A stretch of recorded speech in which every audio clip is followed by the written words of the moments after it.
Thank you very much. It's an honor to have a friend of mine here, Viktor Orban, the Prime Minister of Hungary, and he's done a fantastic job. He's a very powerful man within his country, but he's also beloved. They love Viktor, and people that know him do. He's run a really great country, and he's got no crime, he's got no problems like some countries do, but probably has a couple of things that I don't know about, maybe that I don't want to know about. But he's a very special person. I've known him for a long time. We're going to be talking trade. We're going to be talking a little bit of Russia, Ukraine. We'll be talking about energy and energy prices. We have energy down to a pretty low point right now in the United States. We're drilling, drill baby drill, we call it. But energy costs are very low. Our general costs are very low. And I just saw that Walmart came out with a statement last night. They've done it for many years, that Thanksgiving this year will cost 25% less than Thanksgiving last year under Sleepy Joe Biden. So that's a big difference. That's a big difference. 25% less Thanksgiving. And I think that's a very good chart. They include everything that you need for Thanksgiving. So it's 25% less this year than it was last year. And that's true. That's emblematic of the rest of prices. Energy prices are way down from what they were last year. Inflation is almost non-existent. We have inflation down to a very low number, whereas Biden, as you know, is the worst inflation in the history of our country. So we're doing very well. We have a shutdown, as you probably know, because the Democrats have gone, they're crazy. They're crazy. But they don't care if they hurt the country. But we've approved it 14 times. We've approved opening up 14 times, and they keep rejecting it. And I guess maybe they will again. Let's see what happens. They want to have a lot of bad things happen, bad things for our country. We're not going to give $1.5 trillion to people that came into our country illegally. We're not going to do it. To people came from prisons, they came from mental institutions, drug dealers. They want to give them medical care. $1.5 trillion. And we're not going to do other things that they're requesting also. So I just want to welcome this really good person. I know him very well. He's a good person, and he's a great leader, and he's loved in his country. And Viktor, would you like to say a few words? Thank you very much, President. Thank you. First of all, may I say that thank you very much for the invitation. It's good to see you, President, back to the White House, and good to be back after 6 years, anyway, again, to see you here, as we have met last time. The reason why we are here to open a new chapter between the bilateral relation of the United States and Hungary, basically because during the Democrat administration, everything was ruined.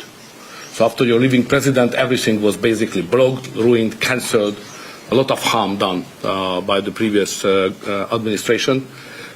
In the last 10 months, President, what you have done, we are very much grateful for that. You restored the old level of the relationship. You improved the bilateral relation. You repair what was done badly by the previous administration. So now we are in quite a good position to open up a new chapter, let's say a golden age between United States and Hungary, and we have plenty of suggestions for today: economic cooperation, military cooperation, and political cooperation. And the main issue, probably, President, you know, we are neighboring Ukraine, which is in war. It's the most important issue for us, and we would like to discuss with you how we can contribute to help you in your peace efforts. And you've taken a lot of Ukrainians that needed your help, and you've taken a lot of them in your country, and everybody appreciates that. Thank you very much. We do our best. Thank you very much. Any questions, please? Go ahead. Thank you, Mr. President. Mr. Orban has requested an exemption as it relates to oil that is coming from Russia. Is that something that you are prepared to do? And may I ask Mr. Orban a question in regards to that very issue? Sure. We're looking at it because it's very difficult for him to get the oil and gas from other areas. As you know, they don't have the advantage of having sea. It's a great country. It's a big country, but they don't have sea. They don't have the ports. And so they have a difficult problem. There's another country that has that same problem, by the way. But when you look at what's happened with Europe, many of those countries, they don't have those problems, and they buy a lot of oil and gas from Russia. And as they know, I'm very disturbed by that because we're helping them and they're going and buying oil and gas from Russia. So that question could be really asked maybe more accurately if you talked about many European countries, not Hungary necessarily, because Hungary is in a different position, but many European countries are buying oil and gas from Russia, and they have been for years. And I say, what's that all about, right?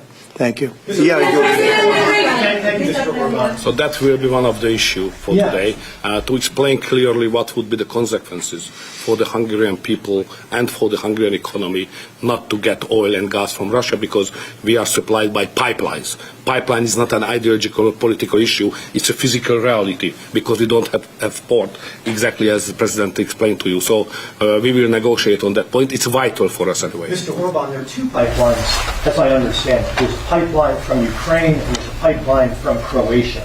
And my understanding is that the pipeline from Croatia can provide all of Hungary's energy needs. As a result, why would you need an exemption if that's the case? So when we discuss that issue, you should separate the gas and the oil. On the gas issue, which is very important for us, 90% of the Hungarian households based on heating system based on gas. So we have only one pipeline delivering gas to Hungary, which is the main pipeline, the Turkish one. What we got from Croatia is a very small volume supplementary gas pipeline. Okay, that's gas. Oil is another issue. So oil is coming from the Druzhba pipeline, which is the main supply, and that is a Croatian one, which is the secondary and supplementary pipeline. We would like to convince the Croatian government to enlarge it and make it possible to deliver more. Under these circumstances, it cannot be the main pipeline. It's just supplementary. But later on, with some big investments, it could serve better the interest of Hungary. Yes, please go ahead. Thank you. Many people see this meeting not just as an encounter in two countries, but as the symbol of the strengthening of a new conservative Europe alliance. With your very interpretation, and how do you see the future of Europe in the light of leaders like Viktor Orban stand up to Brussels bureaucracy and the globalist agenda? Are you from Hungary? Yes, I am. I figured. The fact is that he's a great leader, and he's respected all over, not necessarily liked by some of the leaders, but, you know, those leaders are proven to be wrong. If you look at his stance on immigration and other things, you know, if you look at Europe, they've made tremendous mistakes on immigration. It's really hurting them very badly. He has not made a mistake on immigration. So he's respected by everybody. He's liked by some. And I can tell you, I like and respect. I'm a double. I like and respect him. And that's the way Hungary is being led. They're being led properly. And that's why he's going to be very successful in his upcoming election. May I have a comment Please. on that? You know, language is important because the Anglo-Saxon terminology is different from the European one. So to use categories can create some misunderstanding. So I would like to be clear as much as we can. We are the only government in Europe which consider itself as a modern Christian government. All the other governments in Europe are basically liberal leftist governments. So we try to do something from 2010 which is different from what the others are doing, even at the philosophical level and at the level of practice as well, as just the President described it, like migration. So we are kind of a special island of difference in a liberal ocean in Europe, and we consider ourselves as a modern Christian government. That's the proper category to describe what we are doing. To both of you. We're talking, but we'll report on that later. Meetings with Putin. We were talking about that with Viktor. He understands Putin and knows him very well. And I feel that, I'm going to let you say what you think, but I think that Viktor feels we're going to get that war ended in the not too distant future. Viktor, do you want to talk about that? I'm strongly convinced. So the question is whether we Westerners are unified or not. The problem is that the President has huge peace efforts, which are just splendid and very positive for the European continent and all the peoples of Europe. But at the same time, we are not unified because Brussels and the Europeans has a different approach to the war. So the only pro-peace government is the United States government and the small Hungary in Europe anyway. All the other governments prefer to continue the war because many of them think that Ukraine can win on the front line, which is a misunderstanding of the situation. So it's a complicated issue. We will discuss it. It requests not just 2 minutes to respond to your question, but rather than our lecture. Sorry, not to continue more than that. To both of you. So you would say that Ukraine cannot win that war? You know, miracle can happen. Yeah, that's right. Mr. President, Yeah, go ahead. summit. Thank you, Mr. President. What is your message to the EU? Because from Hungary and the EU want to impose their war policies on Hungary. What is your message? Well, I think they should respect Hungary and respect this leader very, very strongly because he's been right on immigration. Look what's happened to Europe with the immigration. They have people flooding Europe all over the place, and it's hurting it. It's the crime rates are way up. A lot of bad things are happening. His crime rates are very low. They're the same as they always were, which is very little crime because he's kept it the way it should be. Europe, I mean, I don't want to go into individual countries. They're all friends of mine, everyone. As you know, in NATO, they voted to go from 2% to 5%, and, you know, that nobody thought that was possible. And we had just about almost, other than Spain, a unanimous vote. No, I think that I think they respect him a lot. They don't agree with him, but actually, inwardly, I think they probably do agree. He was right on immigration. They were wrong. They are flooding Europe with people from all over the world, and Europe is becoming a different place. And I tell the leaders all the time, you better stop or you're not going to have Europe anymore. It's a very dangerous thing they're doing. May I have a reflection on that? So on migration issue, just for clarification, in Hungary, the number of illegal migration is like that, zero. Because we have a crystal clear system. If somebody would like to come to Hungary, first he should ask for that.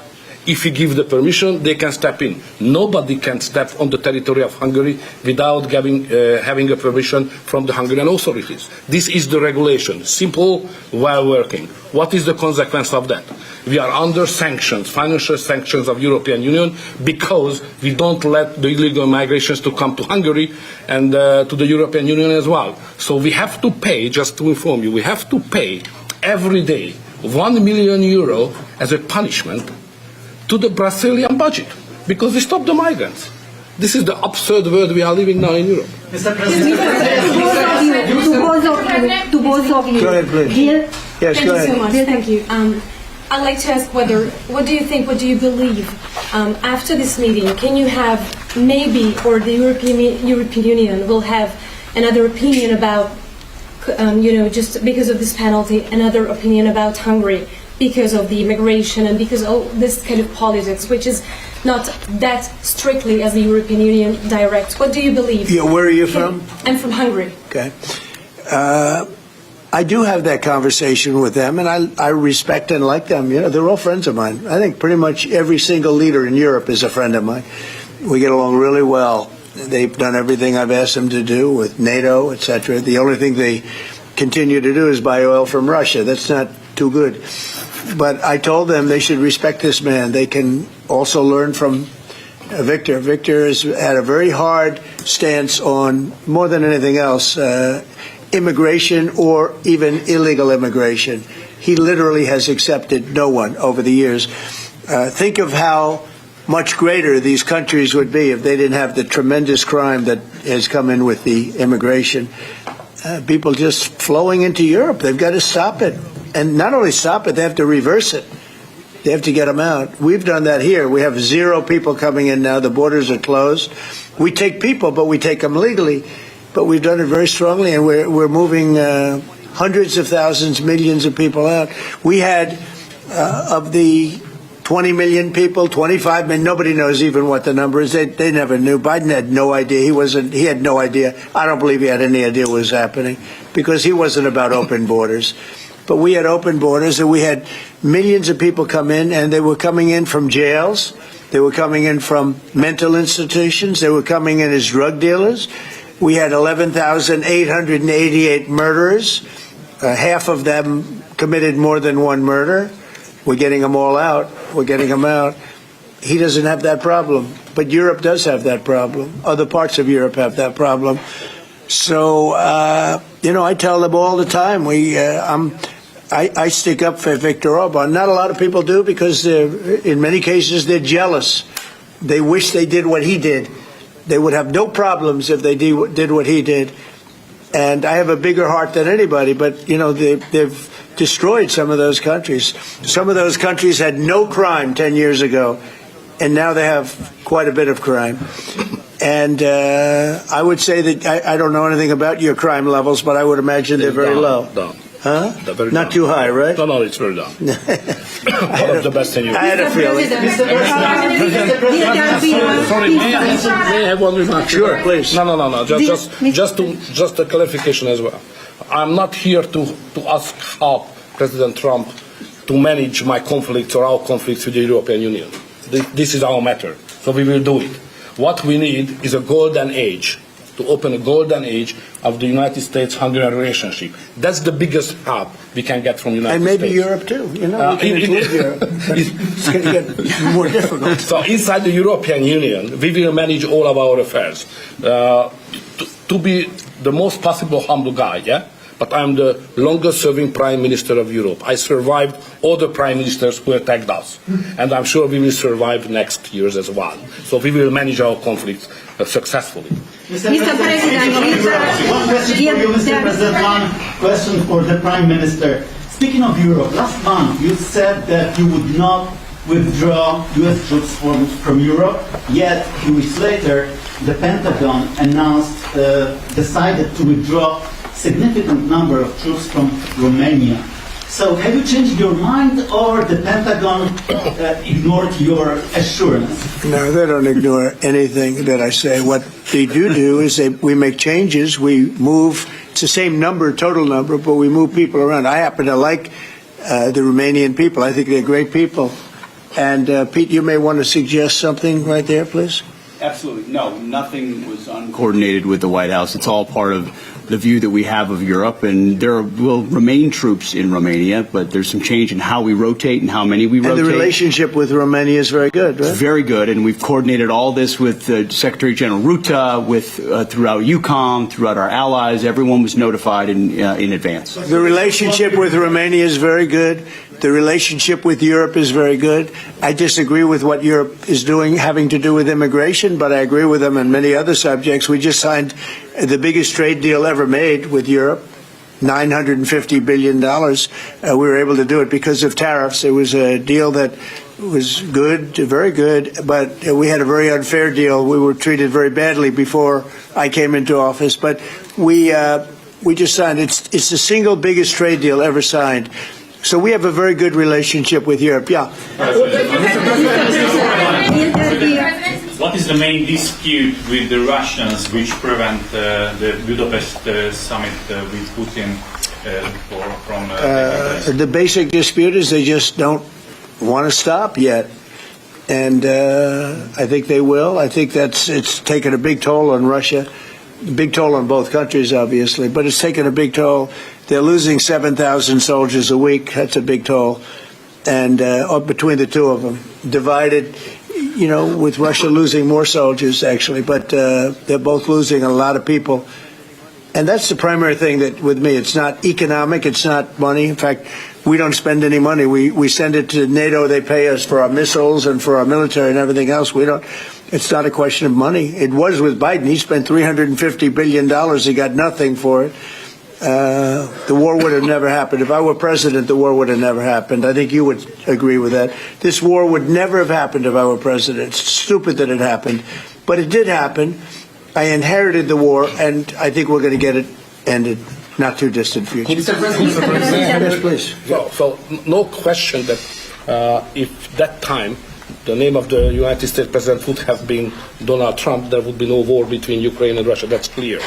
But what we are speaking about here is more than that, because without the pressure coming from the United States government, I'm speaking 2022, the Europeans would not take that hard line what they have today on the war. Remember that big countries of Europe rejected to be involved more than just sending some, humanitarian issues. So the pressure coming from the United States to be more pro-war in Europe. So that's the fact of the history anyway. So we have to restore something which was ruined and created from here, and that's the reason why I understand absolutely the devotion of the president now to do everything to stop the war, because that would be not that deep without the previous government pressure from here. So the reason why I'm here to be as much as helpful I can to contribute to the peace efforts of the president, because that was an enormous mistake what we have done, the Western world, several years ago, and we have to stop it, and it's common responsibility. Biden actually pushed for that war to happen. Okay, if you can believe it. Nobody can believe it, but it's one of those things. And now look what happened. Look what's happened to Ukraine. It's a much smaller country. A lot of people are dead. You take a look at it's a whole different world over there, and Russia has not been helped very much by that war either. They lost a tremendous number of soldiers and people. Look, that war should have been a 1 week war. I don't know why it's taken. This is 4 years. Should have been 1 week. Should have been over with, but it would have never started. Should have never started. And I would have solved the problem without giving up anything. Ukraine would have remained as is. So there were tremendous mistakes long before I got there. I inherited that mess, so we're getting it solved, along with the 8 wars that we've already ended. Mr. President, What is our interest cultivating better relations with the EU leader or Orban? I think I can do both. There's no reason why I can't. I get along well with the European nations. We are still a member of the European Union, so it's easy. Yeah, and by the way, he's a member in good standing, I guess, although they penalize him every once in a while. But he's a member in good standing with the European Union, so he's a member. He's a part of it. But I get along great with him. I get along very well with them. I agree with him on immigration much more than I agree with them. But I agree with a lot of the things in Europe he also agrees with. But he had a difference, I would say, primarily on immigration more than anything else. And I happen to think he was right, because their whole fabric has changed. You go to some of the countries, they're unrecognizable now because of what they've done.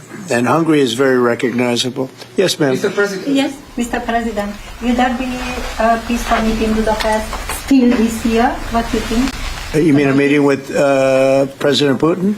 Yes. You mean in Hungary? Well, I'd like to keep it in Hungary, in Budapest. That meeting, it turned out I didn't want to do that meeting because I didn't think anything was going to be happening of significance. But if we have it, I'd like to do it in Budapest. Yeah, it'd be good. Mr. President, you said many times to support Viktor Orban. Why is it important to win the next election, for example, for the United States, Hungary, and also Europe? Why is it important? Well, I don't know his opponent. I don't know if he has an opponent yet. At some point he will, I guess. We always have opponents, always. right? Not much of an opponent. But I'll be supportive of him. He's done a fantastic job. We've had a great relationship. The United States, look, we had a country that had no leader. It had an auto pen. Illegal auto pen, totally illegal. And that's coming out stronger and stronger. But we had no leader in the United States. Hungary, as an example, had no relationship with the United States, even though we do, billions of dollars in trade with Hungary. Yeah. Hungary's a big country economically. We do, billions of dollars in trade with Hungary. Why would they give that up? And they gave up so much else. Look, they gave up everything. This country was poorly run. I think if I didn't win the election, we might not have a country, if you want to know the truth. Not a recognizable country. But our relationship was immediately good as soon as I won the election, because Viktor's one of the people that's highly respected, and we had a great relationship with Hungary. We do again. That was an easy one. Yeah. Do you and Prime Minister Orban agree on ways to put pressure on President Putin to come to the negotiating table to end the war in Ukraine? I think we agree that the war is going to end. Sometimes people have to fight it out a little bit longer, but I think we agree that the war is going to end in the not-too-distant future. You want to talk about that, Viktor? I have some ideas, and I will I will present it to the president. How to stop it. Mr. Prime Minister, Mr. President, since you brought up the Walmart Thanksgiving meal, Yeah. and it is cheaper, but it also contains less. As a board Well, I haven't heard that. You're telling me. Who are you with? Who are you with? I'm with NBC News, sir. Fake news. NBC. You're fake news. What a NBC's gone down the tubes along with most of the rest of them. If I ask, why do you think there's such a disconnect between the economy that you're describing day to day and the way many Americans say they are feeling and they're concerned about? Well, they feel better about our country right now, other than the shutdown, obviously, which is caused by the Democrats, could be ended by the Democrats in 2 minutes. They feel much better. We have more jobs. We just set a record on jobs. You do know that. We have more investment in our country than any country in history. We're over $18 trillion as of this moment, and we're going to be maybe at 20 or 21 trillion by the time I finish up my first year. And there's been no country, China, no country in the world that's done anywhere even close to that number. Your friend Biden, as an example, in 4 years was less than $1 trillion. We'll be at 21 trillion in 1 year. So there's no country that was even close to that, and our country was a laughing stock all over the world. We have more jobs, we have more potential than any other country, and frankly, we're the hottest country right now. Victor said to me before, we're the hottest country anywhere in the world. Think of it. We'll have $21 trillion invested. We have auto plants pouring back in. We have AI pouring back in. We're leading China in AI by a lot. We're leading everybody in every category. There's no category that we're in second place. So I just heard this yesterday that Walmart said that the Thanksgiving was 25% more expensive under Biden. That's a big, to me, that's a big number, because Walmart's respected. I mean, Walmart is Walmart, and, you know, they're giving you prices. So that would mean that the whole series of pricing and costs, you know, the groceries and everything else, it was a con job. It was a con job. Affordability, they call it, was a con job by the Democrats. The Democrats are good at a few things: cheating on elections and conning people with facts that aren't true. It was 25%. Walmart just announced it 2 days ago. 25% cheaper this year, will be cheaper to have Thanksgiving than it was a year ago under Sleepy Joe Biden. You say that affordability is a fun job, as you put it. Say it. You said affordability was a fun job, and you didn't want to. You said last night you didn't want to talk about affordability. I talk about it. When did I not want to talk about it? I talk about it all the time. We are much better than Biden and all of them. Now, just so you understand, do you remember that the Biden administration had the highest inflation in 48 years, but most people say ever recorded? Do you remember that? Right? Do you remember it? Did they have the highest inflation in 48 years? Did they? Just answer me the question. You know the answer. The answer is yes. They had the worst inflation in 48 years. We have almost no inflation. We're down now to 2%, and we'll be at maybe 1%. You want to always stay above 1%, actually. You want a little tiny bit of inflation. We're at a perfect number. They were at the highest level in recorded history, okay? And when you talk about affordability, that one fact. Now, let's talk about the second biggest subject after inflation, energy. We're going to be at $2 gasoline. We're going to be approximately $2 very soon. We're a little bit above $2 right now for gasoline. Now, under Biden, it was $4.50. It even hit $5, but it was $4, $3.50. We're going to be at $2 a gallon. So gasoline's much less. Energy costs are less. When you have energy and when you have gasoline less, everything else follows. It's such a big category. So when you have lower energy prices, which I think you admit we do substantially, that means everything else. So we are the victors on affordability. But if I watched that election, which I was not much involved in, I didn't support Virginia, the candidate, didn't do a lot of support for the other candidates. They asked me about Cuomo, and I said, well, it's a question, do you want a thug or do you want a communist? I mean, that was my response. So I wasn't involved in that stuff too much. But I will say this. If you look at affordability, which they campaigned on, they lied because they talked about, oh, prices are up. No. Prices are down under the Trump administration, and they're down substantially. Energy prices are down by 30, 35, 40%. Gasoline is way down. And the other big thing is inflation is way down. The biggest thing is inflation. The second biggest thing is energy. Energy is way down. And what's also down? Gasoline. Also, the biggest thing is inflation, and it's way down. We took over a mess. The highest inflation in recorded history. Some people would say 48 years. I'll take either one of them. But I believe it's the highest inflation in recorded history. That alone makes it impossible for them to have done a good job affordability-wise. And one other thing. When I came into office, Victor, 2 days into office, they were screaming at me about the cost of eggs. I was there for 2 days. Eggs had quadrupled. And I said, listen, I just got here. Let me check it out. And they were right. Eggs had gone up by 3-4 times. Within a period of a few months, we had eggs down to a normal cost. We did a great job on groceries and affordability. The only problem is the fake news. You people don't want to report it. And, in fact, I'd like to ask Caroline. Where's Caroline? I'd like to ask Caroline a question. Where is she? Did she? Uh-oh. She deserted us. She deserted me. Our great Caroline superstar deserted me. Anyway, she's right outside.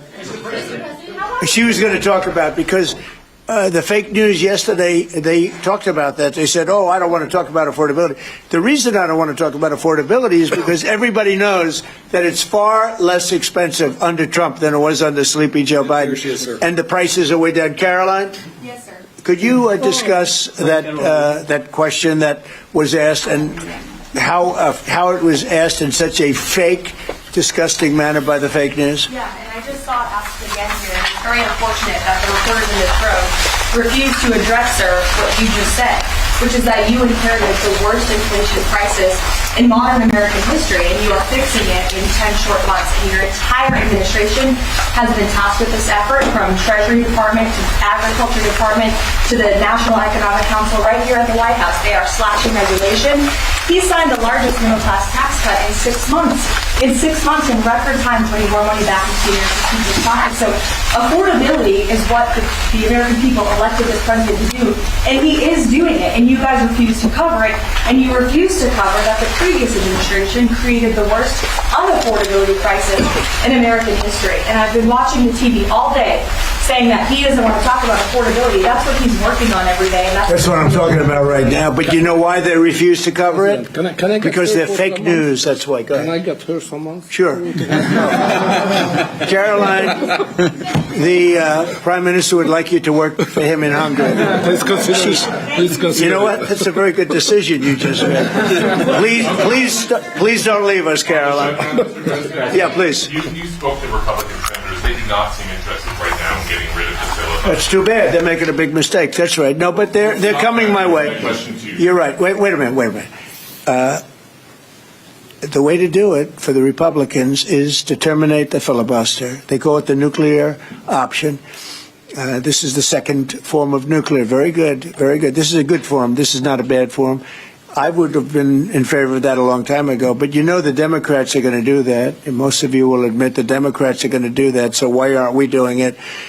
And I think only a foolish person would be against that, especially when you realize that these are crazed people. These people are absolutely crazed, Trump derangement syndrome, whatever it may be. And I am totally in favor of terminating the filibuster. And we would be back to work within 10 minutes after that vote took place. And lots of other good things would happen. And it doesn't make any sense that a Republican would not want to do that. If they're not going to do that, then it seems like you'd have to make a deal with Democrats to end the shutdown. Here's some of the things that we'd pass if we terminated the filibuster. Voter ID, no mail-in voting, no cash bail, no men and women's sports, no welfare for illegals. You could go on and on. This is 2 pages of things we'd do if you did that. Without it, I don't know that you passed anything, because you can't deal with them. They're really irrational. They really are. But I was happy to see that a tremendous liability to this country, a woman that made herself rich in this country, Nancy Pelosi, has quit. and she'll be out of here pretty soon. And that I consider that to be a great asset for America, getting her out. Yeah, please go. Are you ruling a deal with Democrats? You're not interested in I don't know. We'll see what they have. I mean, we'll see. But they're very destructive for the country. NBC, fake news. I'm not taking you. Go ahead. President, are you worried about it backfiring in the future on Republicans? Should they get rid of the filibuster and then down the road? Well, normally I would say, well, a little bit. But the reason that I'm not is because if they ever took over power, they'll do it. Look, Joe Manchin and Sinema are two people that are no longer in politics because of this issue. They were opposed to what the Democrats wanted to do. They wanted to terminate the filibuster. They were opposed to it. They're no longer in politics. Again, the Democrats will do this. So if the Democrats are going to do it, I'm saying Republicans should do it before they get a chance. It's very simple. And if we do it, we will never lose the midterms and we will never lose the general election because we will have produced so many different things for our people, for the country, that it would be impossible to lose an election. Are you worried about an AI bubble? No, I love AI. I think it's going to be very helpful. So many things are happening with it. And in addition to which, we're leading China, we're leading the world in AI. We're building massive electric plants that the companies themselves are building for their plant. I've given them the right because we need so much electricity for that. And just the word is electricity, believe it or not. Double the electricity that we currently have in the country for just the AI plants. And I've allowed those companies to rebuild and build electric plants along with their facility. We're getting approvals done in less than a month, sometimes in 2 weeks for massive, beautiful, massive buildings. And no, I'm totally in favor of it. I think it's really going to be the wave of the future. And we're leading the world. We're leading everybody by a lot. How long do you think the shutdown will last? Mr. Orban, President, how long do you think the shutdown will last? I don't know. It's up to the Democrats. The Republicans have voted 14 times to open up the country, and the Democrats have voted 14 times to hurt the country, really. They should approve it, but they might not. That's why I like the fact that we terminate the filibuster. If we terminate the filibuster, the country will be open within 10 minutes after that termination because we'll take a second vote, which is the opening of the country, and the Republicans will vote to open the country. That's one of the reasons, not the major reason, by the way. I think it's less important than the other things that we get. But if we terminate the filibuster, the second vote that we will take will be to open up the country. It'll take 10 minutes and the country will be open. Is there any room for bipartisanship? Because it seems like that's the main purpose of the filibuster, is to create some sort of compromise. Well, it didn't work, obviously. So You're right. That was the purpose of the filibuster, bipartisanship, but that didn't work. So are you saying the next 3 years in Washington there shouldn't be? Well, no. If the filibuster is terminated, we will have the most productive 3 years in the history of our country. If the filibuster is not terminated, then we will be in a slog with the Democrats, and very little for either party will be done. So it's a good thing. Thank you very much, everybody. Thank you very much.